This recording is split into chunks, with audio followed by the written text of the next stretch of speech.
ચલો ગાઈસ, આજે આપણે બનાવીશું. મારા છોકરાને મેં સવારમાં ઉઠીને ટિફિન બનાવવાનું થાય છે, તો મેં શું બનાવું વિચાર્યું. પછી મેં વિચાર્યું કે ચાલ આજે મેં એને ગુજરાતમાં સૌથી ફેમસ ઢોકળા બનાવું છું. મારા છોકરાના બી ફેવરેટ છે.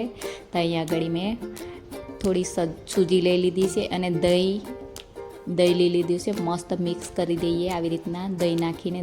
દહીં મીડિયમ ખાટું, બહુ ખાટું નહીં, મીડિયમ લેવાનું. તો એની અંદર આપણે થોડું પાણી નાખીને મસ્ત એનું ખીરું બનાવી લઈએ.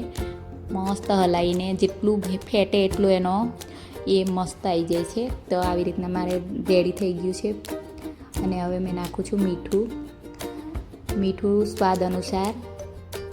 પછી મસ્ત ફેટી લઈએ અને વ્યવસ્થિત કરીને એને ઢાંકીને થોડી વાર મૂકી દઈએ સાઈડ પર. મસ્ત ફેટવાનું છે. 5થી 6 મિનિટ ફેટીને પછી એને સાઈડ પર મૂકીને 10-15 મિનિટ છોડી દેવાનું છે. પછી આપણે એક ઢોકળાનું કુકર લીધું છે, એમાં મેં 2 ડીશો લીધી છે.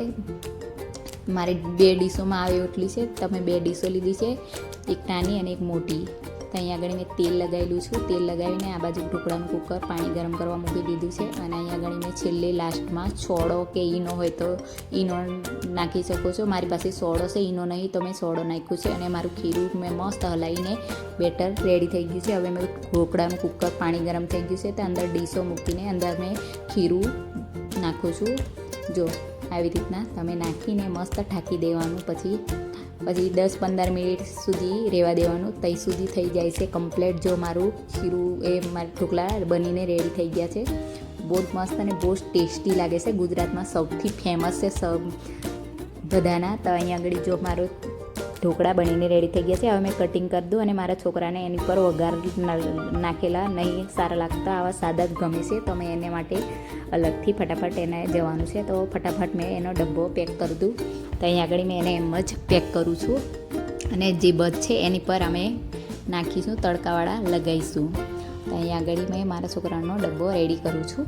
જેટલા એને ભાવે એટલા એને બહુ જ ભાવે છે. તમે ભરી દીધા છે એના માટે. અને હવે મેં અહીંયા તેલ ગરમ કરવા મૂકી દીધું છે. અમારા જે લીધું છે ઢોકળા સાઈડ પર બચ્યા છે, એમાં તડકો લગાવવા માટે મેં અહીં લીધા છે લીલા મરચાં, સફેદ તલ ને રાઈ.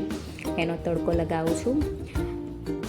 તેલ ગરમ કરવા, તેલ તમારી પાસે જે હોય એ તમે યુઝ કરી શકો છો, પણ જેમ બને તેમ સિંગ તેલ હોય તો એનો ટેસ્ટ બહુ જ મસ્ત લાગે છે. મેં અહીંયા સિંગ તેલ લીધું છે, તો અહીંયા ગરમ કરવા મૂકી દીધું છે. ગરમ થાય પછી આપણે અંદર નાખીશું જે લીધું છે એ તલ, રાઈ બધું મિક્સ કરીને પછી એને મસ્ત સાતડી દેવા દઈશું. જ્યાં સુધી સતરાય ત્યાં સુધી એને ગરમ થવા દઈશું ધીમા તાપે. પછી આપણે જે લીધું છે ને, જે ઢોકળા રેડી થઈ ગયા છે એની પર થોડું ધીમે ધીમે કરીને બધે મિક્સ કરી લઈશું. આવી રીતના ઉપર વઘાર છટ્ટો મારી દઈશું મસ્ત. જો મારા બનીને ઢોકળા રેડી થઈ ગયા છે. તમને વિડીયો સારો લાગ્યો તો લાઈક કરજો, ચેનલને સબસ્ક્રાઈબ બાય. અને આવા વિડીયો જોવા માટે કોમેન્ટ કરજો.